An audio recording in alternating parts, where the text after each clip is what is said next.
আল্লাহর পয়গম্বরের একজন কালো সাহাবী ছিল। আল্লাহর পয়গম্বরের বড় ছিল দুলাল, নাম ছিল তার হযরতে কে? একটু আওয়াজ করে বলেন তো, আপনারাও পারতেছেন মাশাআল্লাহ। আল্লাহর পয়গম্বরের একজন ছিল দুলাল, অনেক কালো সাহাবী ছিল, ঠোঁটটা ছিল মোটা, কিন্তু আল্লাহর পয়গম্বরের কাছে এত দামি ছিল, আল্লাহর পয়গম্বরের কাছে এত দামি ছিল। আল্লাহর পয়গম্বর যখন মেরাজের রজনীতে গিয়েছেন, আল্লাহর পয়গম্বর জান্নাতের ভিতরে বেলাল রাদিয়াল্লাহু তাআলা আনহুর খরমের আওয়াজটা নিজের কানে শোনে। এই বেলালকে তার মা ডাক দিয়ে বলতেছে, বেলাল বাবা গো, ও বাবা, ঈমান আনার কারণে তোমার কাফের মালিক উমাইয়া তোমারে এত কষ্ট দিল, তোমার উপরে এত নির্যাতন করলো। বাবা বেলাল রে, আমি মা সব সহ্য করেছি, সব সহ্য করেছি। বাবারে, একটা অত্যাচারের কথা যদি আমার মনে পড়ে, বাবা আমি মা সহ্য করতে পারি না, আমার কলিজার ভিতরটা যেন মোচড় দিয়ে উঠে।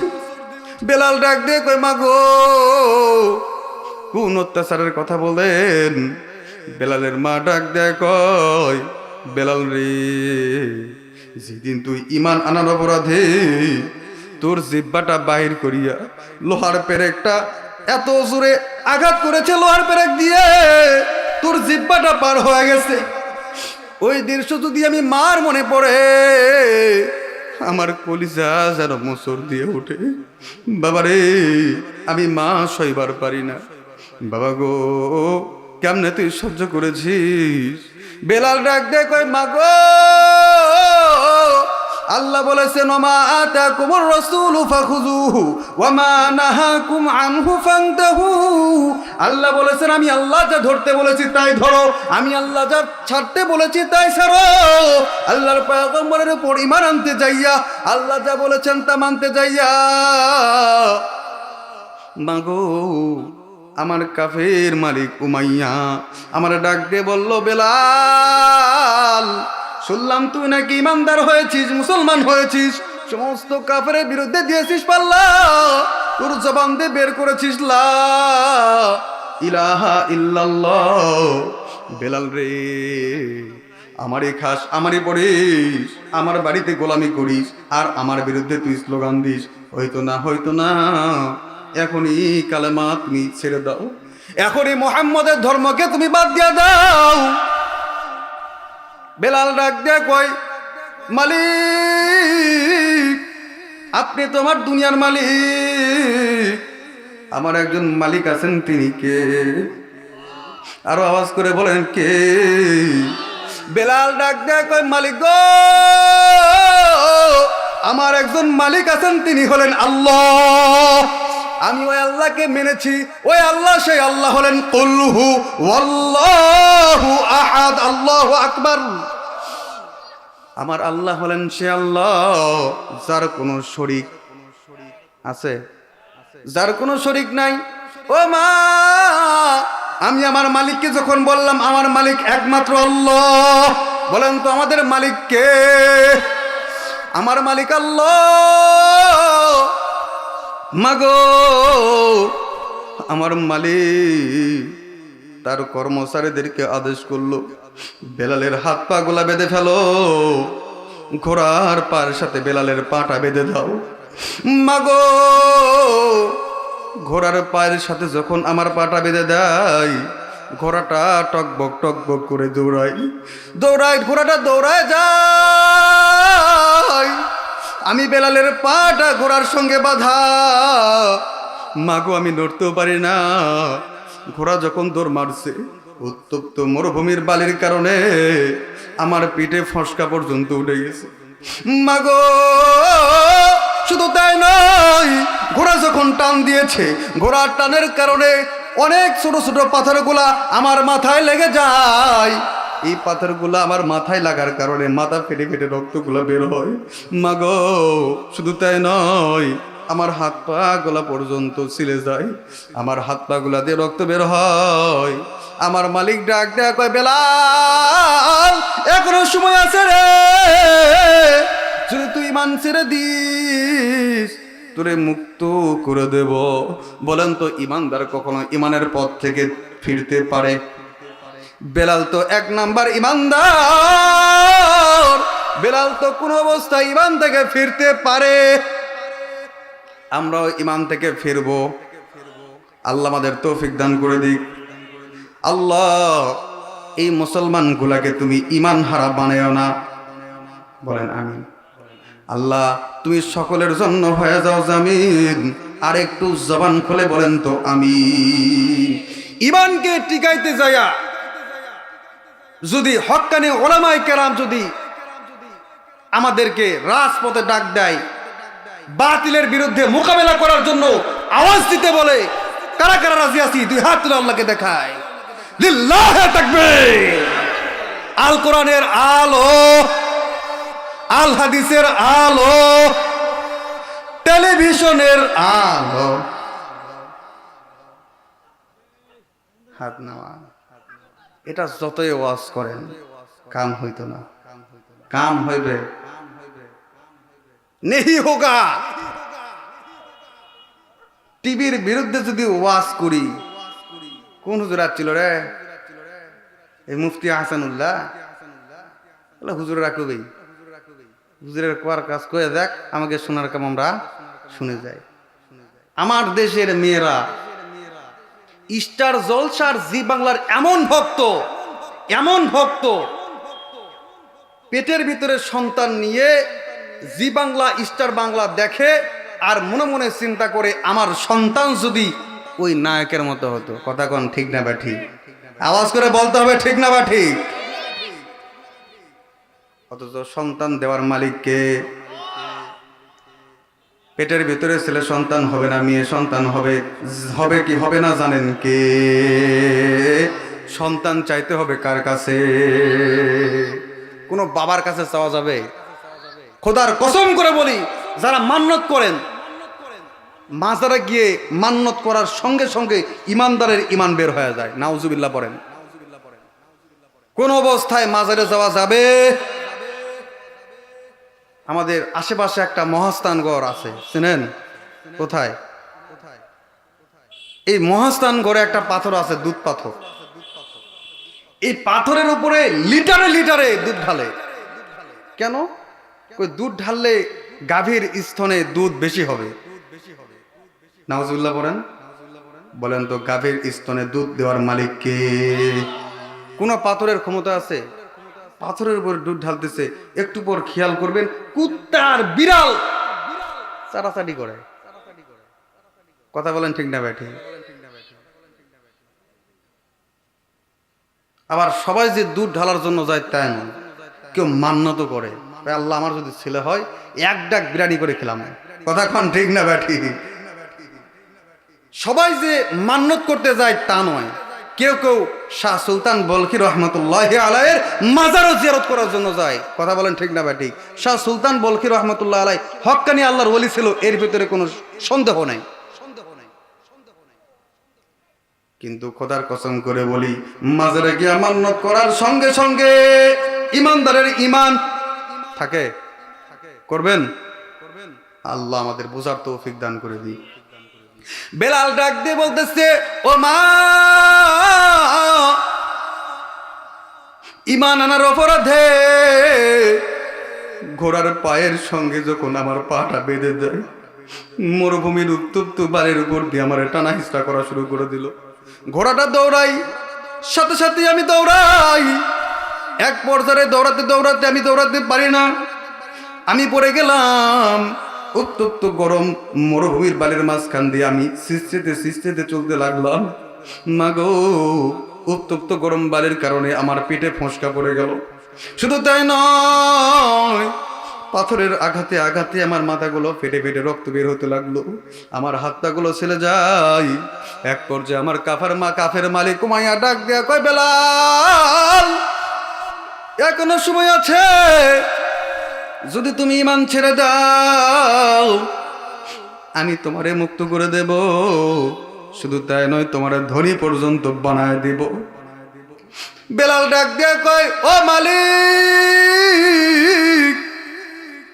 আমার অন্তরের ভিতরে আল্লাহ আছে, মুহাম্মাদুর রাসূলুল্লাহকে নবী হিসেবে মেনেছি, আপনি যদি আমাকে মারতে মারতে মেরেও ফেলে আমি কোনো অবস্থাতেই বেলাল ঈমান থেকে এক পিছু পাও হব না। বেলাল ডাক দেয়া কয়, না না, আমি ঈমান থেকে এক পিছু পাও হব না, ঈমান ছাড়তে রাজি নয়, জীবন দিতে রাজি, ঈমান ছাড়তে রাজি, আমরাও ঈমান ছাড়তে রাজি।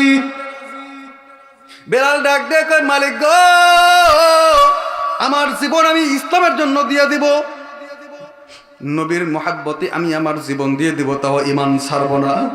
এইবার উমাইয়া ডাক দিয়া কয়, বেলালের হাত পা গুলা বেঁধে ফেলো। বেলাল রাদিয়াল্লাহু তাআলা আনহুর হাত পা গুলা বেঁধে ফেলা হয়।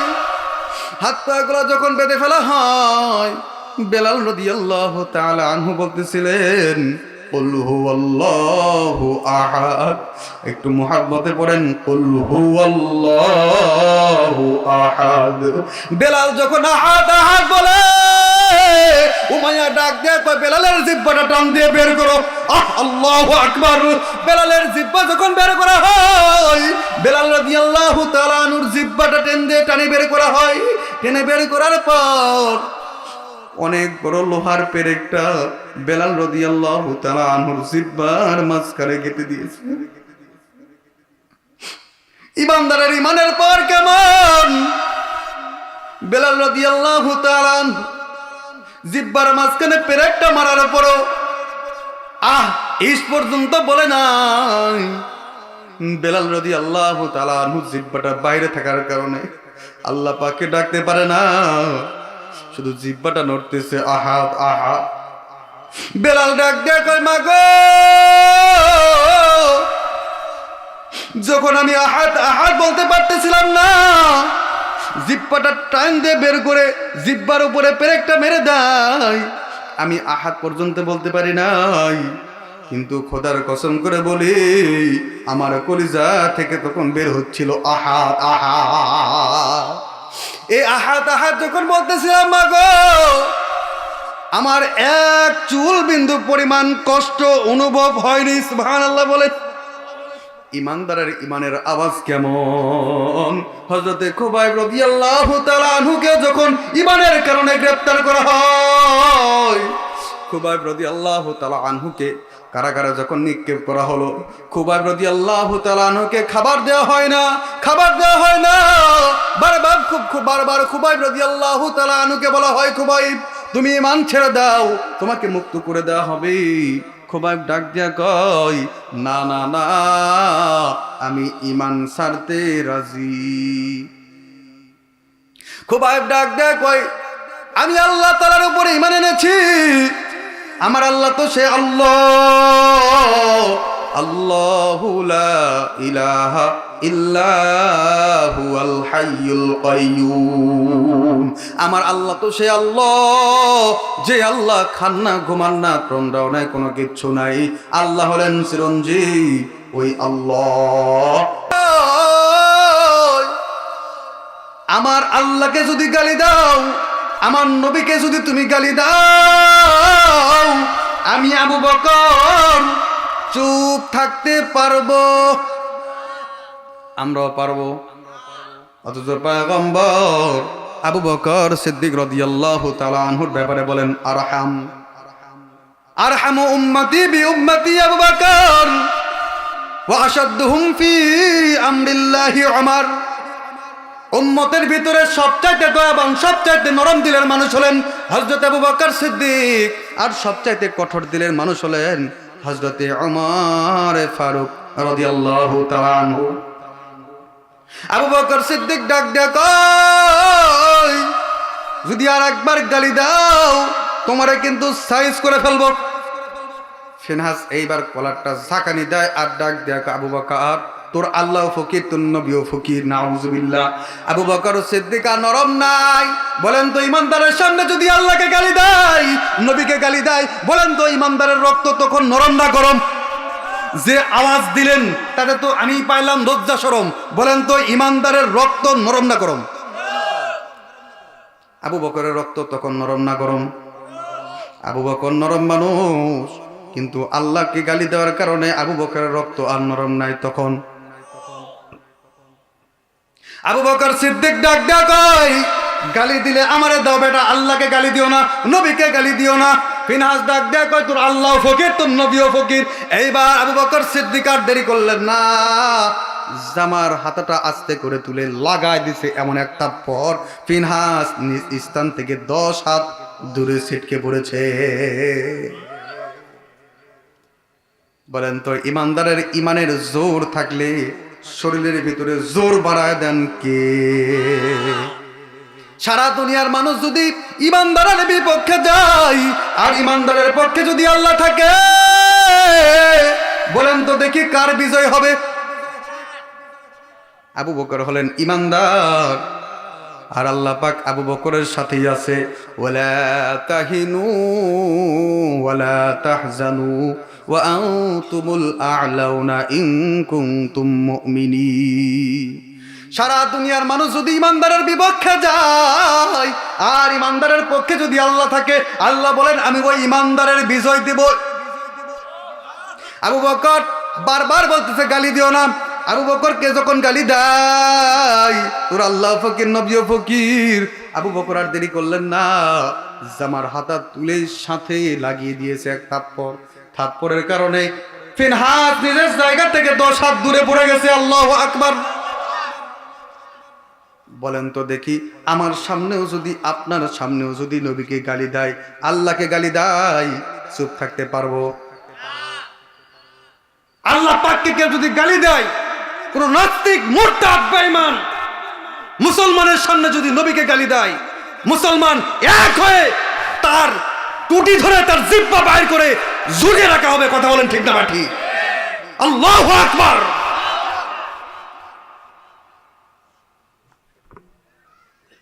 বর্তমানে ইদানিং কিছু নাস্তিক বের হয়েছে যারা রসুলকে গালি দেয়। খবরদার মুসলমান এক হয়ে তাদেরকে একটাই পথ, মৃত্যুদণ্ড ছাড়া অন্য কোনো শাস্তি এদের নাই। কথা বলেন ঠিক না ব্যাঠি? আরো একটা বিষয়, আরো একটা আছে কাদিয়ানি। এরা নবীর পরে নিজেকে নবী দাবি করে। নাউজুবিল্লাহ বলেন। মুহাম্মদুর রাসূলুল্লাহ শেষ নবী, নবীর পরে আর কোন নবী, এটাই শেষ কথা, ফাইনাল কথা। কাদিয়ানারা কাফের। কাদিয়ানি জোরে বলেন কি? যারা কাফের বলবে না সেও কাফের। আমি বলবো কাদিয়ানারা, আপনারা বলবেন কাফের। পারবেন? কাদিয়ানিরা, কাদিয়ানিরা যারা কাফের বলে না তারাও কাদিয়ানিরা কাফের। কথা স্পষ্ট, ঠিক আছে? নবীর পরে আর কোন নবী? আল্লাহর পয়গম্বর বলেন আনা খাতামুন নাবিয়্যিন লা নাবিয়্যা বাদি, আমি শেষ নবী, আমার পরে আর কোন নবী নাই। এই কাদিয়ানির বাচ্চা নিজেকে নবী দাবি করে, কাফের। মুসলমান এরকম যদি আমাদের মহাদেব পড়ে কোন নাস্তিক মাথা চাড়া দেয়, আমরা সকলে একজোট হয়ে একে দমন করব তো ইনশাআল্লাহ। লিল্লাহি তাকবীর।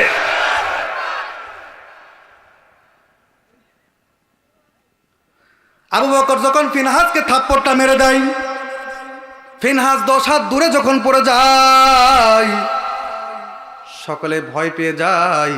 ওই আবু বকর তো বুড়া মানুষ, আবু বকর তো নরম মানুষ, আজকে হঠাৎ করে থাপ্পড়টা মেরে দিল। সকলে আশ্চর্য হয়ে যায়। সকল ইহুদি মিলে আল্লাহর পয়গম্বরের কাছে চলে গেছে বিচার নিয়ে। ডাক দেয় কয়, মুহাম্মদ, তোমার বন্ধু আবু বকর এই যে তাকায় দেখো, আমি ফিনহাসের গালে থাপ্পড় মেরে দিয়েছে। তাকায় দেখো দাগ উঠে গেছে, দাগ উঠে গেছে। আল্লাহর পয়গম্বর ডাক দেখো ফিনহাস, না না না, আবু বকর থাপ্পড় মারতেই পারে না। ফিনহাস ডাক দিয়ে কয় আল্লাহি বিল্লাহি তাল্লাহি, আবু বকরই আমার গালে থাপ্পড়টা মেরে দিয়েছে। আল্লাহর পয়গম্বর ডাক দিয়ে কয় ফিনহাস, না না না, আবু বকর থাপ্পড়টা মারতেই পারে না, মারলে মারছে ওমর।